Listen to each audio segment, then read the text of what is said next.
কবর থেকে রেহাই পাওয়ার কোন উপায় আছে? না না বান্দা, না, কবর থেকে বাঁচা যাবে না, মরণ থেকে বাঁচা যাবে না। মরণ থেকে যতই পালাও, মরণ তোমায় লইবে ঘিরে। যদিও সুদূর আকাশ পানে, পালাও সেথায় লাগাই সিঁড়ি। যদিও সুদূর আকাশ পানে, পালাও সেথায় লাগাই সিঁড়ি। এ বান্দা, মরণের থেকে বাঁচার কোনো উপায় নাই। আমার আল্লাহ তাআলা বলে, কোরআনের সাথে যদি মোহাব্বত লাগাও, এ কোরআনের মাহফিলে যদি আসতে পারো বান্দা, এ বান্দা বসে থাকবা আর কোরআনের কথা শুনবা। বান্দা যতক্ষণ এ ময়দানে বসে থাকবা, ততক্ষণ তোমার আমল নামায় নফল ইবাদতের চাইতেও বেশি সওয়াব দিয়ে দেওয়া হবে। এ বান্দা, শুধু তাই নয়, এই কোরআনের মজলিসে যদি মোহাব্বতের সাথে বসতে পারো, এ বান্দা কোরআনের ময়দানে যদি মোহাব্বতের সাথে বসতে পারো, এ বান্দা যতক্ষণ থাকবা ততক্ষণ তোমার আমল নামায় নেকি লেখা হতে থাকবে। আর তোমাকে নিষ্পাপ মাসুম বাচ্চা বানাইয়া আল্লাহ তাআলা তোমাকে বাড়িতে ফিরাইয়া দিবে। আমার কথা কি আপনারা বুঝেন? বুঝতে কষ্ট হয়? এ বান্দা, এজন্য কোরআনের সাথে মোহাব্বত লাগাও। এই যে কোরআন, কি করবো, এদিক সেদিক আর যাওয়ার কোনো সুযোগ নাই। শুনবো তো ইনশাআল্লাহ। আল্লাহ তাআলা তৌফিক দান করেন, সকলে বলি আমিন। এই কোরআন কার দেওয়া কোরআন? জোরে বলেন, জোরে। আল্লাহ কতজন? আল্লাহ কতজন? তোমার আমার রবের নাম কি? জোরে বলো। ওই রব কতজন? আচ্ছা মানুষ বলো দেখি, রাত্রি কেন কালো? চাঁদ সূর্য কোথা হতে পেল এত আলো? পশুগুলো কয় না কথা, মানুষ কেন কয়? বলো বলো এসব মানুষ কেমন করে হয়? কথা ঠিক না বেঠিক? ফুলগুলো সব নানান রঙের কেমন করে হয়? ফুলগুলো সব নানান রঙের কেমন করে হয়? পাতাগুলো সবুজ বটে, ফুলের মতো নয়। পাতাগুলো সবুজ বটে, ফুলের মতো নয়। দুধ কেন হয় সাদা, পান কেন ঝাল? দুধ কেন হয় সাদা, পান কেন ঝাল? আমগুলো সব পাকলে পড়ে কেমনে হয় তালাল? জোরে বলেন সুবহানাল্লাহ। কে বানাইলো আম লাল? কে বানাইলো? জোরে বলেন। এ জোরে বলো, কে বানাইলো লাল? এ দুনিয়ার মুসলমান, গাছের পাতার ভিতরে জাল কে দিয়ে দিল? জোরে বলেন। আমরা সবাই বাস করি ভাই এই দুনিয়ার রঙে, হাতের লেখা আর চেহারা মিলে না কারো সঙ্গে। কথা ঠিক না বেঠি? আর মিলে না কথার ধরন, আর মিলে না কথার ধরন। আঙ্গুলের টিপ, আল্লাহ আছেন একজন, এবার প্রমাণ হলো ঠিক। কথা ঠিক না বেঠি? এ দুনিয়ার মুসলমান, আল্লাহর গোলাম, এই কোরআন আল্লাহ তাআলা মানুষের হিদায়াতের জন্য নাযিল করেছেন। এই কোরআন এমনি এমনি দুনিয়ার মধ্যে আসে নাই। 24,000 বার জিবরিল আমিন আমার রাসূলের কাছে আসছেন। 23 বছর বসে এই কোরআন নাযিল হয়েছে। কত বছর বসিয়া? জোরে বলেন। এই সমস্ত জ্ঞান এলেম আমাদের কাছে আজকে নাই। আসেন এবার আমার যে বিষয়বস্তু সে সম্পর্কে আলোচনা করি। দুনিয়ার ভিতরে আমার বিষয়বস্তু কি মনে আছে আপনাদের? নারীর পর্দা। এই যে একটা ভুল কথা, গলত কথা সমাজের ভিতরে প্রচলিত, নারীর পর্দা। পর্দা কি শুধু নারীর নাকি পুরুষ ও নারীর? জোরে বলেন। পর্দা কি শুধু নারীর নাকি পুরুষ ও নারীর? পুরুষেরও পর্দা করতে হবে, নারীরও পর্দা করতে হবে। পুরুষও যেমন নারীর দিকে তাকাইতে পারবে না বেগানা নারীর দিকে, নারীও ঠিক তেমনি ভাবে পুরুষের দিকে তাকাইতে পারবে না।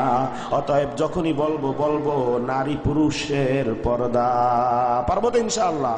কাদের পর্দা? পর্দা জোরে বলেন। কাদের পর্দা? নারী পুরুষের পর্দা। জীবনেও কোনোদিন নারীর পর্দা বলবো? এটা গলত কথা, ভুল কথা ভাই। এই কারণে আজকে দুনিয়ার ভিতরে ফিতনা দূর হয় না।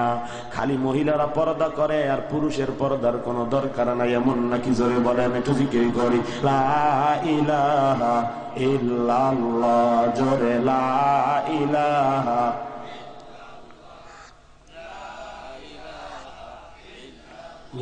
জোরে লা ইলাহা ইল্লাল্লাহ। ও ওই আসমানে আছো তুমি আল্লাহ, জমিনে আছো তুমি আল্লাহ, তুমি সারা মাবুদ নাই, তুমি সারা খালিক নাই। জোরে লা ইলাহা ইল্লাল্লাহ, জোরে জোরে।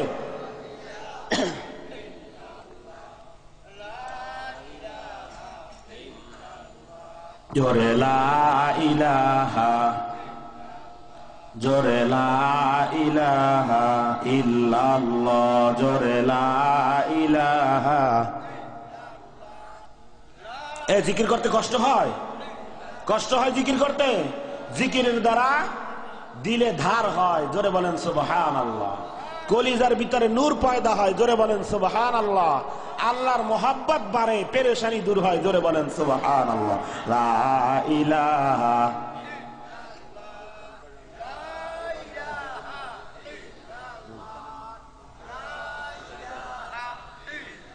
লা জোরে লা ইলাহা, লা ইলাহা ইল্লাল্লাহ মুহাম্মাদুর রাসূলুল্লাহ। আপনি আপনাদের এলাকায় নতুন, আগে এখনো এদিকে আসি নাই। গতকালকে প্রোগ্রাম ছিল খুলনা, তার আগের দিনও খুলনা, তার আগের দিনও খুলনা। আগামী দিন একটু ফিরে আসি, এরপরের দিন বাবুরহাট মাদ্রাসায়। বাবুরহাট চিনেন? চিনেননি আপনারা? যাবেন তো ইনশাআল্লাহ বাবুরহাট মাদ্রাসায়। তারপরের দিন আবার সাতকেশমার উপরে, এরপরে আবার ঢাকা। এই প্রত্যেক দিন প্রোগ্রাম, গলায় এখন আর সয় না। তো এই জন্য যারা দোকানপাটে এদিক সেদিক আমরা আছি, এই এত বড় মাহফিল, এত বড় মাঠ, এত বড় মাঠ করার কোনো দরকার ছিল কি বলেন? যদি মানুষ এতজন হয়, এত অল্প মানুষ হয়, তাহলে এত বড় প্যান্ডেল করে কি লাভ? খরচ তো বেশি। প্যান্ডেল যত বড় হবে খরচও তত কি হবে? বেশি হবে। কথা ঠিক না বেঠিক? এই জন্য দোকানপাটে, রাস্তাঘাটে, বাড়িতে যারা আছি, মেহেরবানি করে আমরা কোরআনের মজলিসে চলে আসি। 2 দিনই তো মাহফিল হবে। এই 2 দিনও যদি আমার কোরআনের আলোচনা শোনার সৌভাগ্য না হয়, তোমার আমার মতো কপাল পোড়া এই জগতে আর কেউ হতে পারে না। কথা ঠিক না বেঠিক? এজন্য আল্লাহ তাআলা সকলকে আসার তৌফিক দান করেন। সবাই বলেন আমিন, আরো জোরে বলেন আমিন। দুনিয়ার মুসলমান আল্লাহর গোলাম, নারীর পর্দা না পুরুষেরও পর্দা আছে? জোরে বলেন। নারীরও পর্দা আছে, পুরুষেরও পর্দা আছে। দুনিয়ার মুসলমান, দুনিয়ার ভিতরে সর্বপ্রথম ফিতনা শুরু হয়েছে নারী কেন্দ্রিক ফিতনা। দুনিয়ার ভিতরে সর্বপ্রথম ফিতনা শুরু হয়েছে নারীর মাধ্যমে। কথা ঠিক না বেঠিক? দুনিয়ার ভিতরে সর্বপ্রথম ফিতনা শুরু হয়েছে নারী কেন্দ্রিক ফিতনা। নারীদের দ্বারাই ফিতনা শুরু হয়েছে। আমার আল্লাহ তাআলা কোরআনুল কারীমে সেই ঘটনা তুলে ধরেছেন। হযরতে আদম আলাইহিস সালাতু ওয়াস সালামের জামানায় হযরতে আদম আলাইহিস সালাতু ওয়াস সালামের বিবির প্রত্যেকবার 2টা করে সন্তান হইতো। কয়টা সন্তান? জোরে বলেন। এই আলোচনা কিন্তু শুরু করছি। প্রত্যেকবার কয়টা সন্তান হইতো? 2টা করে সন্তান হইতো, একটা ছেলে একটা মেয়ে। এবছর 2012 সালেও হয়েছে মনে করেন 2 জন সন্তান, আবার 2013 সালেও হয়েছে 2 জন, 2014 সালেও হয়েছে 2 জন। এভাবে প্রত্যেক বছর 2 জন করে সন্তান হইতো। হযরতে আদম আলাইহিস সালাতু ওয়াস সালামের জামানায় যেহেতু অন্য কোনো মানুষ আর ছিল না তার সন্তানরা ব্যতীত, অতএব সে সময় বিবাহের বিধান ছিল। বিবাহের বিধান ছিল আগের বছর যে মেয়ে হইছে ওই ঘরের মেয়ে পরের বছরে ছেলের সাথে বিবাহ হবে, এবং পরের বছরের মেয়ের সাথে আগের বছরের ছেলের সাথে বিবাহ হবে।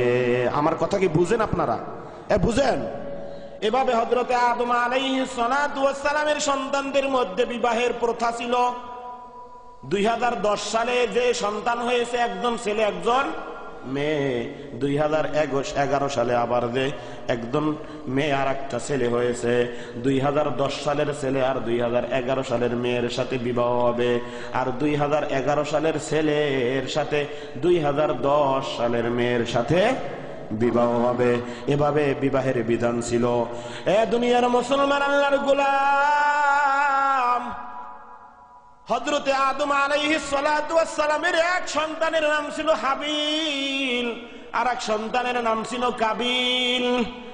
দুনিয়ার মুসলমান, হাবিল ছিল বড়, কাবিল ছিল ছোট।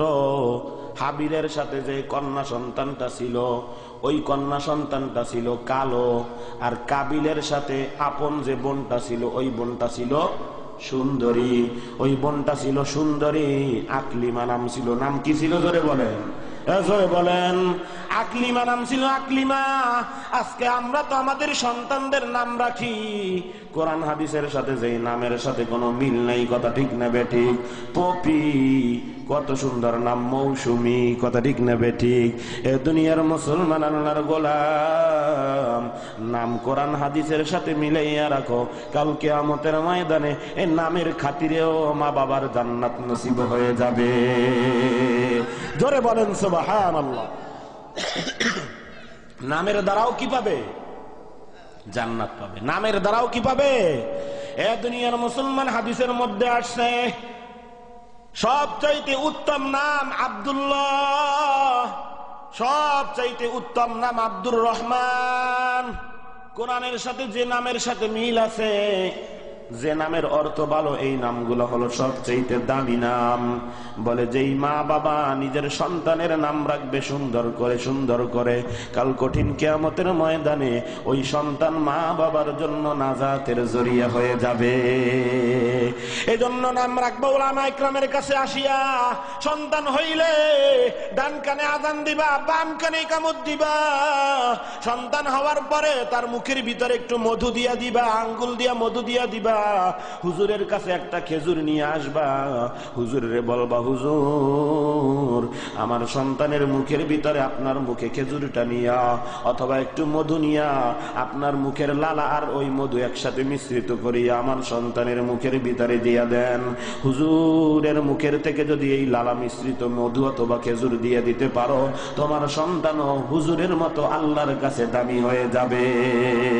চিল্লায়া বলো সুবহানাল্লাহ। এ দুনিয়ার মুসলমান আল্লাহর গোলাম, একজন সন্তান হওয়ার পরে সর্বপ্রথম তার জন্য বাবা মার জন্য হক হলো তার ডান কানে আযান, বাম কানে ইকামত। এরপরে তার সুন্দর একটা নাম রাখা, এরপরে 7 দিন হইলে 7ম দিনে তার আকিকা করা, তার মাথার চুলগুলো ফালাইয়া ওই চুলগুলো পরিমাণ স্বর্ণ অথবা চাঁদি আল্লাহর রাস্তায় ব্যয় করা। এর দুনিয়ার মুসলমান আল্লাহর গোলাম, যদি সন্তানের সুন্দর একটা নাম রাখতে পারো, কাল কঠিন কিয়ামতের ময়দানে ওই সন্তান তোমার আমার জন্য সুপারিশ করবে। জোরে বলেন সুবহানাল্লাহ। পারবো তো ইনশাআল্লাহ? পারবো তো ইনশাআল্লাহ? আজকের থেকে ওয়াদা করি সন্তানের নাম রাখবো ইসলামী নাম। রাজি আছি তো? জোরে কয় না, রাজি আছি তো? আল্লাহ তাআলা তৌফিক দান করেন, সকলে বলি আমিন। দুনিয়ার মুসলমান আল্লাহর গোলাম, বলতেছিলাম হাবিলের সাথে যে মেয়েটা ছিল সেই মেয়েটা ছিল কালো, কাবিলের সাথে যে মেয়েটা ছিল সেই মেয়েটা ছিল সুন্দরী। অতএব নিয়ম অনুযায়ী কাবিল পাবে হাবিলের সাথে যে মেয়ে, সেই কালো মেয়েটা, কথা ঠিক না বেঠিক? আর হাবিল পাবে কাবিলের সাথে যে সুন্দরী আকলিমা নামের মেয়েটা, সেই মেয়েটাকে। কিন্তু এই বিধান ওই যে কাবিল, সে বলল না না, আমি আমার আপন সুন্দরী বোনকে আমি বিবাহ করতে চাই। হাবিল, তোমার সাথে যে কালো বোনটা আছে ওই বোনটাকে আমি বিবাহ করতে চাই না। আমি আল্লাহর এই হুকুম মানতে পারবো না, আল্লাহর এই শরীয়ত আমার মানার সময় নাই। ওই কালো বোনটা আমার পছন্দ নয়, আমার পছন্দ আমার সাথে সুন্দরী আকলিমা নামের আমার বোনটা। ওই আপন সহদরা বোনকেই আমি বিবাহ করব। এমন কিছু মানুষ আছে না নাই? আছে না নাই? জোরে বলেন। অন্তরটা এত কঠিন। বলে নামাজ পড়া কে কি পাইছে, বলে কি বলে না? বলে কি বলে না? জোরে বলেন। বলে নামাজ পড়া কে কি পাইছে, হুজুরদের চাইতে আর 100 বছর আগে জান্নাতে যাবো, বলে কি বলে না? বলে কি বলে না? তুমি জান্নাতে যাবা না জাহান্নামে যাবা, আখিরাতে ফয়সালা হবে। এরে বান্দা নাফরমান, এমন কথা বলিও না, বলিও না। তুমি জানো না কোন কথা দ্বারা তোমার ঈমান চলিয়া যায়, কথা ঠিক না বেঠিক? যদি ঈমানটা চলিয়া যায়, মুসলমান পরিচয় দিয়ে ঘুরবা, জীবনে আর তওবা করাও নসিব হবে না, কথা ঠিক না বেঠিক? দুনিয়ার মুসলমান আল্লাহর গোলাম, বসে যাই, সবাই বসে যাই, মেহেরবানি করে মাঠের ভিতরে সবাই বসে যাই। স্বেচ্ছাসেবক ভাইরা যারা আছি, আমরা মেহেরবানি করে একরামের সাথে ভাইদেরকে বসায় দেই। এ দুনিয়ার মুসলমান আল্লাহর গোলাম, এবার কাবিল বলল আমি আমার আপন বোনকে বিবাহ করব, তোমার সাথে বোনকে আমি বিবাহ করব না, তোমার সাথে বোনকে আমি বিবাহ করব না, আমি আমার আপন বোনকে বিবাহ করব। এই খবর পৌঁছে গেল হযরতে আদম আলাইহিস সালাতু ওয়াস সালামের কাছে। আদম আলাইহিস সালাতু ওয়াস সালামের কাছে যখন এই খবর গেল, আদম আলাইহিস সালাতু ওয়াস সালাম যেহেতু আল্লাহর নবী, সুন্দর একটা ফয়সালা করলেন। বলে কি ফয়সালা? হযরতে আদম আলাইহিস সালাতু ওয়াস সালাম বললেন, এ সন্তানেরা, ঝগড়া ফাসাদের কোনো দরকার নাই, তোমরা উভয়ে দুইটা কোরবানি পেশ করো, যার কোরবানি কবুল হবে সেই সুন্দরী মেয়েকে বিবাহ করবে। যার কোরবানি কবুল হবে সেই সুন্দরী মেয়েকে বিবাহ করবে, যার কোরবানি কবুল হবে না সে সুন্দরী মেয়েকে বিবাহ করতে পারবে না। এ দুনিয়ার মুসলমান আল্লাহর গোলাম, সুন্দর একটা ফয়সালা করে দিলেন। কাবিল চিন্তা করলো, আচ্ছা হোক, এটা হোক, মানা যায়। এবার কাবিল সে এরকম ভাবে এই যে মাঠে ঘাটে কাজ করত, ফসল ফলাদির কাজ করত, সে কি করলো, নোংরা পচা কিছু ধান ডাল চাউল সেগুলো কোরবানির জন্য পেশ করলো।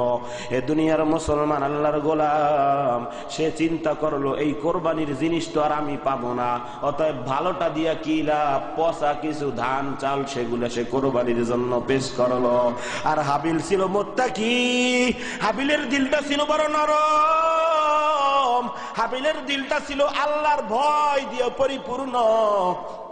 এজন্য হাবিল চিন্তা করলো, আমি যেহেতু কোরবানি করব, আর আমি যেহেতু রাখাল, আমি যেহেতু মহিষ এরকম ছাগল বকরি ভেড়া দুম্বা পালি, অতএব আমি সবচেয়ে সুন্দর যে বকরিটা আছে সেই বকরিটাই আমি আল্লাহর জন্য কোরবানি করব। জোরে বলেন সুবহানাল্লাহ। এ দুনিয়ার মুসলমান আল্লাহর গোলাম, দুইজনে এবার কোরবানির বস্তু পেশ করলো। ওই জামানায় কোরবানি কবুল হওয়ার নমুনা ছিল, যার কোরবানি কবুল হইতো আসমান থেকে আগুনের খণ্ড আসিয়া তার কোরবানির পশু অথবা বস্তুকে জ্বালাইয়া পড়াইয়া শেষ করে দিত।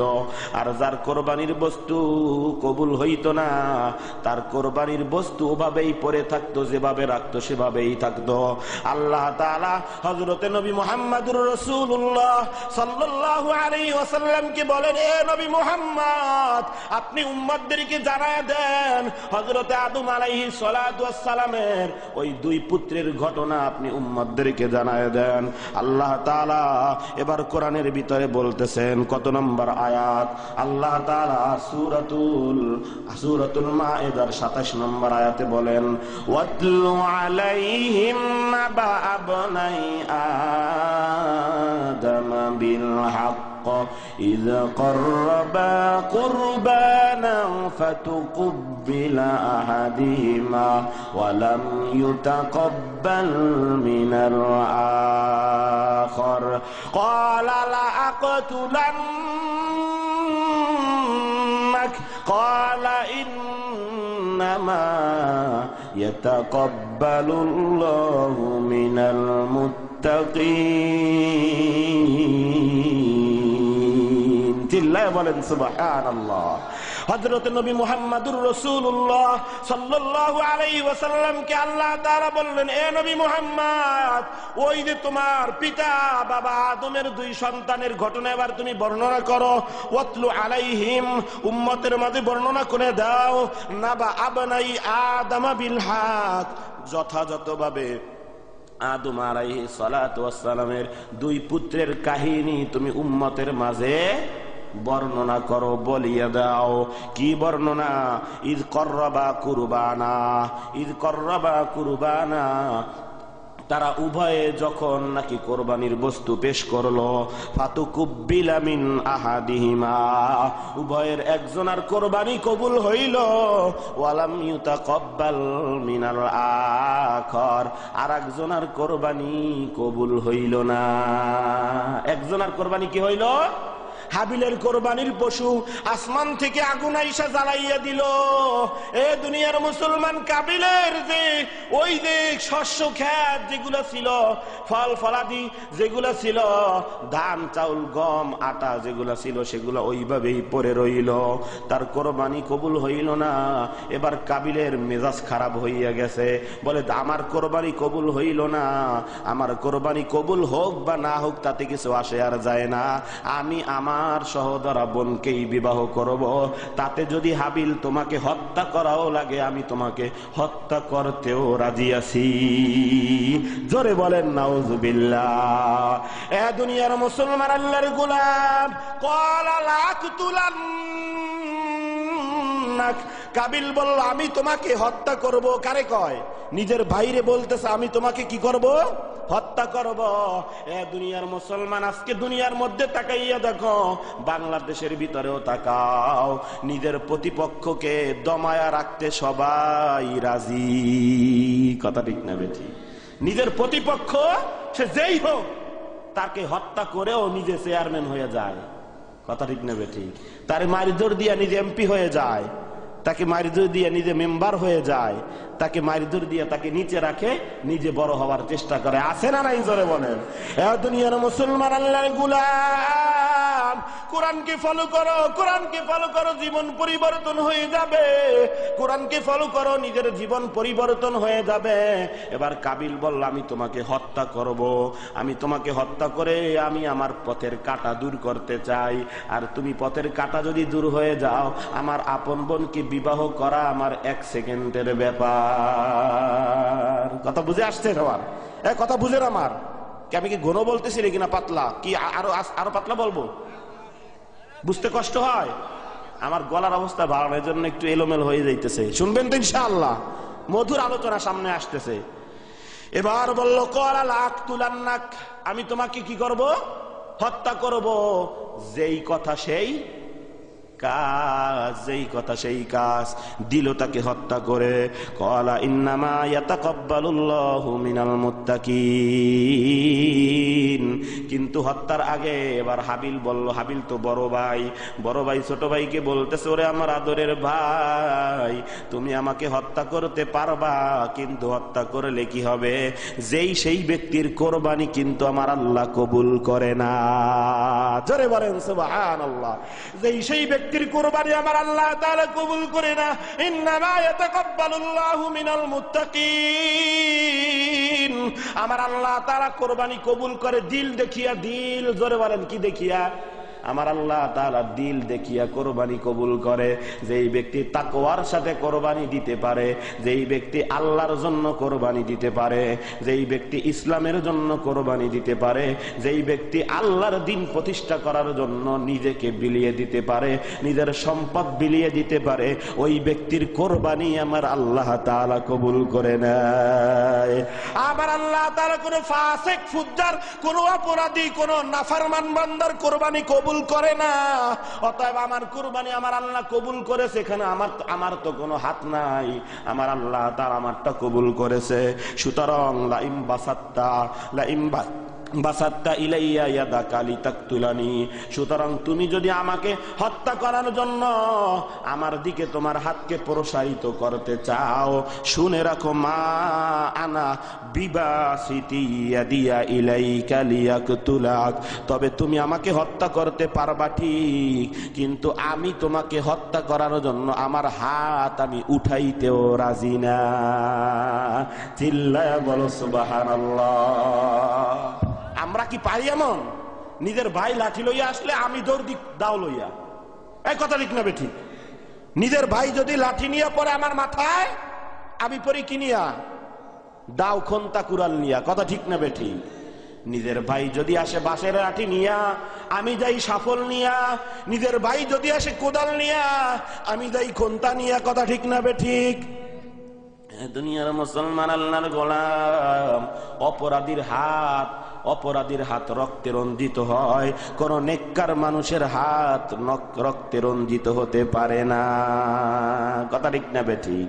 কোন নেককার মানুষের হাত রক্তে রঞ্জিত হতে পারে না। অপরাধীর হাত রক্তে রঞ্জিত হয়, অপরাধীর হাত, ফাসিকের হাত রক্তে রঞ্জিত হয়, ফাসিক ব্যক্তির মুখের থেকে গালিগালাজ বের হয়, কোন নেককার মুত্তাকির মুখ থেকে গালিগালাজ বের হইতে পারে না।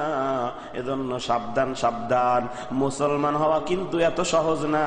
খালি নামাজ পড়লেই মুসলমান নয়, খালি রমজানুল মুবারকের রোজা রাখলেই মুসলমান নয়, খালি যাকাত দিলেই কিন্তু মুসলমান হওয়া যায় না। এর দুনিয়ার মুসলমান গোটা জীবনে ইসলামকে ফলো করার নাম হলো মুসলমানি। কথা ঠিক না বেঠিক? হাম মুসলমান হে মগর হাম ईमान ही, हम मोमिन है मगर हम मोमिन कामिल नहीं, हम में ईमान है मगर हम मोमिन कामिल नहीं। সবাই তো আমরা মুসলমান, সবাই তো ইমানদার, কিন্তু খাঁটি ইমানদার কয়জন? কথা ঠিক না বেঠিক? আর খাঁটি ইমানদারের জন্য আমার আল্লাহর সব ওয়াদা। জোরে বলেন সুবহানাল্লাহ। তো বলতেছিলাম, হাবিল বলতেছে তুমি আমাকে হত্যা করার জন্য আমার দিকে হাত বাড়াইলেও আমি কিন্তু তোমাকে হত্যা করার জন্য আমার হাত তোমার দিকে বাড়াবো না। আল্লাহু আকবার। ইন্নী আখাফুল্লাহ, জোরে বলেন সুবহানাল্লাহ। ইন্নী আখাফুল্লাহ। হাবিল কি বলে শুনেন, বলে ইন্নী আখাফুল্লাহ রাব্বাল আলামিন। এরে কাবিল শুনিয়া রাখো, শুনিয়া রাখো, আমি কিন্তু মহান রব্বুল আলামিনকে ভয় করি। জোরে বলেন সুবহানাল্লাহ। আমি কিন্তু মহান রব্বুল আলামিনকে ভয় করি। আমার ভিতরে আল্লাহর ভয় আছে, আমার ভিতরে আখিরাতে আল্লাহর সামনে দাঁড়াইতে হবে সেই বিশ্বাস আছে। আমার সামনে কবর আছে, আমার সামনে হাসর আছে, আমার সামনে মিজান আছে, আমার সামনে পুলসিরাত আছে, আমার সামনে আল্লাহ আছে। অতএব আমি আল্লাহকে ভয় করি। আমি আমার হাত তোমার রক্ত দ্বারা রঞ্জিত করতে পারি না। জোরে বলেন সুবহানাল্লাহ। কাবিল দিল হত্যা করে হাবিলকে। তো বলতেছিলাম দুনিয়ার ভিতরে ফিতনা শুরু হইল কি দিয়া? কথা কানা কি দিয়া? এ ওয়াজ শুনেন নাকি মুখস্থ করেন মিয়া? খালি ওয়াজ শুনে কথাই কেনা, বোবা মনে হয় কবরস্থানে ওয়াজ করতেছে। কবরস্থানিটা জোরে বলেন। রাগ করেন আপনারা? একটু কথা বলেন, কথা বললে সওয়াব। জোরে বলেন সুবহানাল্লাহ। একবার সুবহানাল্লাহ বলবেন, জান্নাতে একটা গাছ রোপণ হয়ে যাবে। জোরে বলেন সুবহানাল্লাহ। এ দুনিয়ার কোন গাছ নয়, দুনিয়ার কোন গাছ নয়, এত বড় গাছ, এত বড় গাছ। সবচাইতে তেজি ঘোড়াও যদি 70 বছর দৌড়ায় তার ছায়া শেষ করতে পারবে না। চিল্লায়া বলো সুবহানাল্লাহ। কেমন মুসলমান হইলা রে বাবা, এ বান্দা কেমন মুসলমান হইলা? তোমার আমার আল্লাহ আমার জন্য কত নিয়ামতের ব্যবস্থা করে রেখেছে, কখনো কল্পনাও করো নাই। এরে বান্দা ওই আল্লাহর দিকে আসো, আল্লাহর দিকে আসো। এ দুনিয়ার হায়াত কিছুই না। কোটি টাকার মালিকে দেখো অভাব হয় না দূর, গরিব ঘুমায় আরাম করে মনটা বাহাদুর। কোটি টাকার মালিকে দেখো অভাব হয় না দূর, গরিব ঘুমায় আরাম করে মনটা বাহাদুর। কথা ঠিক না বেঠিক? ফেরাউনের লাশটা দেখো মিশর জাদু ঘরে, ফেরাউনের লাশটা দেখো মিশর জাদু ঘরে। খায় না মাটি পোকা মাছি সবাই ঘৃণা করে, খায় না মাটি পোকা মাছি সবাই ঘৃণা করে। হৃদয়ে থাকিবে যার নম্রতা সদা, হৃদয়ে থাকিবে যার নম্রতা সদা, রহমত আসিবে সেথা প্রভু রদা, রহমত আসিবে সেথা প্রভু রদা। বড়র বড়াই করলে দিলে রহমত আসবে না, বড়র বড়াই করলে দিলে রহমত আসবে না, বড়র বড়াই করলে দিলে রহমত আসবে না। এ দুনিয়ার মুসলমান আল্লাহর গোলাম, আজকে আমাদের ভিতরে অহংকারের শেষ নাই। কেউ চেয়ারম্যানি অহংকার করে, কেউ আছে মেম্বারি অহংকার করে, কেউ লাখপতি টাকার অহংকার, কেউ সন্তান বেশি, পুত্র সন্তান 6টা 7টা সন্তানের অহংকার। রে দুনিয়ার মুসলমান আল্লাহর গোলাম, অহংকার করে কি লাভ? উঁচু জমিন থেকে পানি নিচু জমিনে যায়। কথা ঠিক না বেঠিক? উঁচু জমিন থেকে পানি নিচু জমিনে যায়। যায়, তেমনি খোদার রহমত আসে নম্রতারি দায়। জোরে বলেন সুবহানাল্লাহ। উঁচু জমিন থেকে পানি নিচু জমিনে যায়, তেমনি খোদার রহমত আসে নম্রতারি দায়, তেমনি খোদার রহমত আসে নম্রতারি দায়। ভোগ বিলাসের বাড়ি গাড়ি পরে রবে সব, ভোগ বিলাসের বাড়ি গাড়ি পরে রবে সব, থাকতে সময় স্মরণ করো আল্লাহ আমার রব। জোরে বলেন নারায়ে তাকবীর। এ দুনিয়ার মুসলমান আল্লাহর গোলাম, হাবিল বলতেছে ইন্নী আখাফুল্লাহ, আমি তো আল্লাহকে ভয় করি, দুনিয়ার কোন মানুষের ভয় আমি করি না। আমি আল্লাহকে ভালোবাসি, আল্লাহর মহব্বত আমার দিলের ভিতরে আছে। অতএব আমার আদরের ভাই, তুমি আমাকে হত্যা করতে পারো, আমি কিন্তু তোমাকে হত্যা করার জন্য মোটেও রাজি না। জোরে বলেন সুবহানাল্লাহ। বলতেছিলাম দুনিয়ার ভিতরে ফিতনা আসলো কিসের দ্বারা? সর্বপ্রথম নারী কেন্দ্রিক, নারী কেন্দ্রিক, নারীর দ্বারা সর্বপ্রথম দুনিয়ায় ফিতনা শুরু হইল নারীর দ্বারা। এ দুনিয়ার মুসলমান আল্লাহর গোলাম, আজকে সারা বাংলাদেশের ভিতরে তাকাও, বর্তমানে পত্রিকা খুললেও যত হত্যা আর খুন খারাপি দেখা যায়, তার ভিতরেও কোনো না কোনো নারীর সম্পর্ক আছে। কথা ঠিক না বেটি? নারীর সম্পর্ক আছে না নাই? জোরে বলেন। এ দুনিয়ার মুসলমান আল্লাহর গোলাম, আমার ওই আল্লাহ তাআলাই কোরআনের ভিতরে নারী পুরুষের কিছু বিধান বলছেন, বলবেন আপনাদের কাছে। আমার ওই আল্লাহ তাআলা কোরআনের ভিতরে নারী পুরুষের কিছু বিধান বলছেন, কেমনে নারী চলবে, কেমনে পুরুষ চলবে, কেমনে নারী আল্লাহর হুকুম পালন করবে, কেমনে মহিলা আল্লাহর হুকুম পালন করবে, কেমনে পুরুষ আল্লাহর হুকুম পালন করবে। এই সমাজের অবস্থা ঠিক রাখার জন্য, সমাজের পরিস্থিতি পরিবেশ ঠিক রাখার জন্য আমার আল্লাহ তাআলা 30 নম্বর আয়াতে আল্লাহ তাআলা বলেন, 29 নম্বর আয়াত, 30 নম্বর আয়াত আল্লাহ তাআলা বলেন, কুল للمؤمنين يغضوا من أبصارهم ويحفظوا فروجهم ذلك أزكى لهم إن الله خبير بما